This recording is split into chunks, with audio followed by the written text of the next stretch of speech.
The start of any gaming generation gives birth to the question, when are the console sellers going to arrive? Consoles like the Nintendo 64 came out of the gate with greatness by its side in software form. For consoles such as the 8th generation hardware, it took a while before the greatness promised became reality. Looking to shake things up, developer Lucid Games joined forces with Sony to produce the PlayStation 5's first foray in the long-lauded car vehicular combat genre, with Destruction All-Stars. With a promise of being different from anything else on the market, this demolition derby full of bright lights and colorful characters roars onto the PlayStation 5 for free for all PlayStation Plus owners for a limited time, and I look to take advantage of that.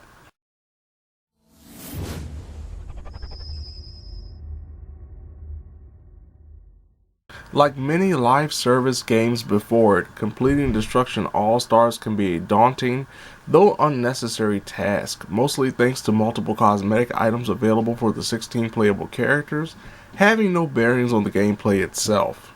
Completing online matches will give the player experience points that level up said player's in-game profile to earn gold coins, known as All-Star coins, that can be used to purchase said cosmetics. Unfortunately, to get the full experience of Destruction All-Stars, the player must shell out real money to buy another type of in-game currency, purple-colored coins known as Destruction Points. These purple coins are the only means for the player to unlock the Challenge Series offerings other than the first one, which is free, meaning a completely non-online single-player mode is locked behind a paywall.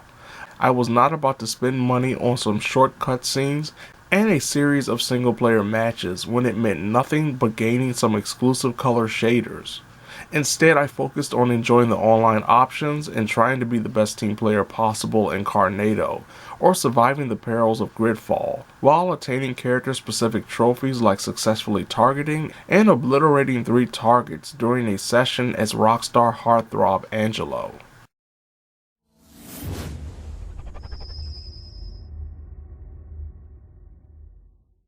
Destruction All-Stars isn't the average car combat experience.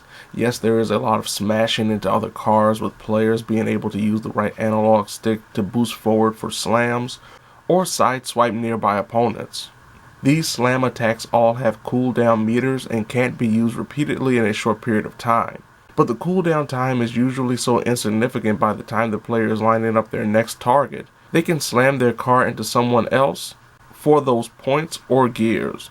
Points and gears are pretty much the basis of winning events, with the effectiveness of hits and even wrecking an adversary's vehicle being the means to attain gears and points for a cumulative effect. What really makes Destruction All-Stars different from its counterparts are 2 implementations, being able to leave a vehicle to move on foot, and breakers. Leaving a car can be both voluntary and involuntary, with the latter occurring when the player's vehicle takes too much damage. On the opposite end of the spectrum is the player manually ejecting their character for moments, such as avoiding a pitfall while sacrificing their current transportation. On-foot players are prone to being knocked out by an incoming adversary, but can also evade and jump onto said car to perform either a takeover or a wreckover, with the latter destroying the opponent's vehicle and the prior allowing for the player to jump behind the wheel. This choice between helping oneself or hurting the enemy comes courtesy of a QuickTime event focusing on the square and circle buttons. The player whose car is being invaded can also shake off their aggressor before the QTE ends, usually by flipping the car. Thanks to the various platforms scattered around each arena, players can take advantage of the parkour system to gather shards or get closer to their next ride. These shards play into the breaker system. There are 2 types of breakers, one for when the player is on foot, the hero breaker, and another when inside the character-specific hero car, that can be called by the player after gaining enough hits and wrecks to fill up the bar underneath the character's icons. Character breakers are usually defensive measures to allow for the player to make it to their next vehicle. Hero car breakers are mostly offensive in nature, but neither on-foot or car breakers are created equal. For example, the aforementioned Angelo's Hero Breaker will temporarily limit the vision and hearing of other on-foot opponents, which rarely affects the opponent's abilities, while Frago's will leave a trail of fire that can damage both running enemies and vehicles. The same unevenness applies to the cars' breakers. such as Hannah having a saw that cuts through opponents in one hit, while Genesis's hero car can move at top speed for extra damage while losing a lot of steering control, which can cause incredible damage against her own car if the player hits a wall.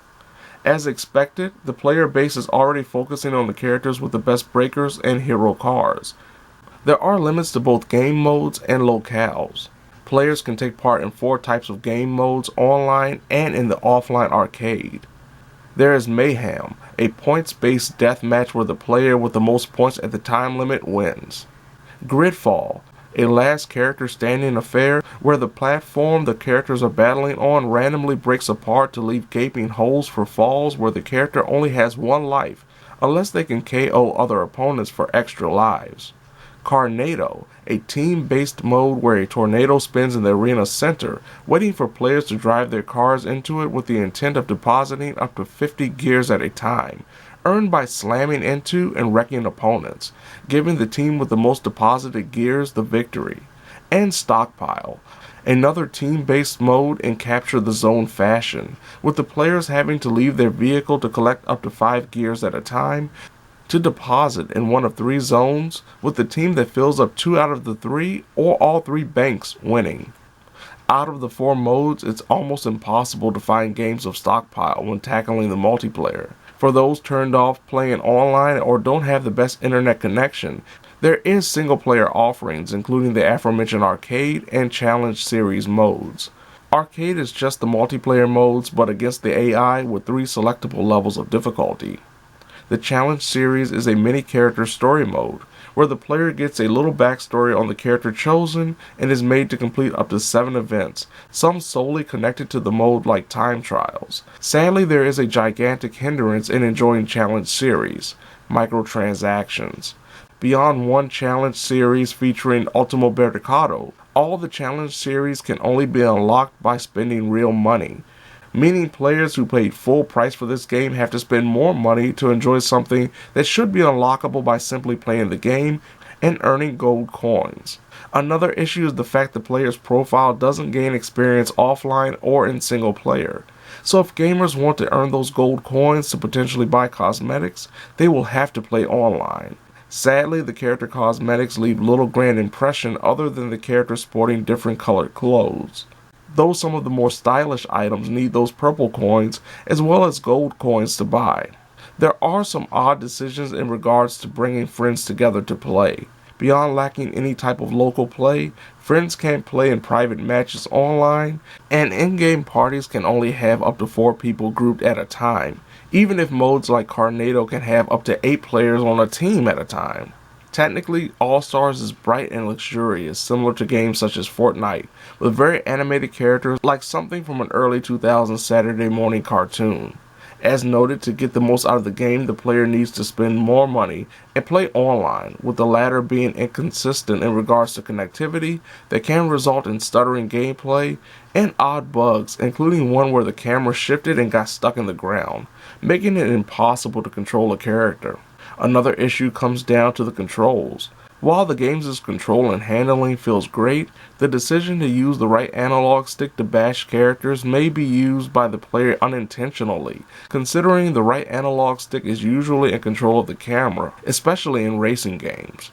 The overall gameplay loop of Destruction All-Stars is mostly fantastic, but the lack of modes, stages, and single-player content locked behind a paywall doesn't feed a gamer's appetite for destruction.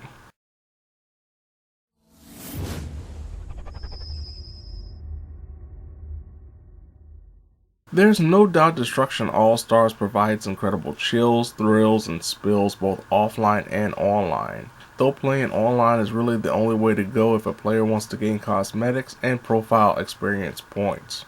There's a lot to be desired offline, with a static arcade mode and the challenge series being locked behind a real money paywall.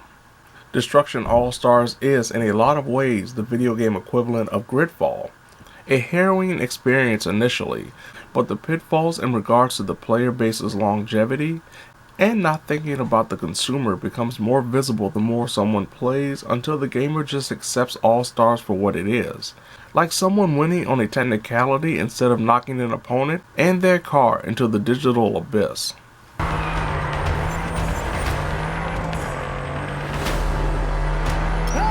seconds. 5, 4, 3, 2, 1, finish! Always bets on blue. Blue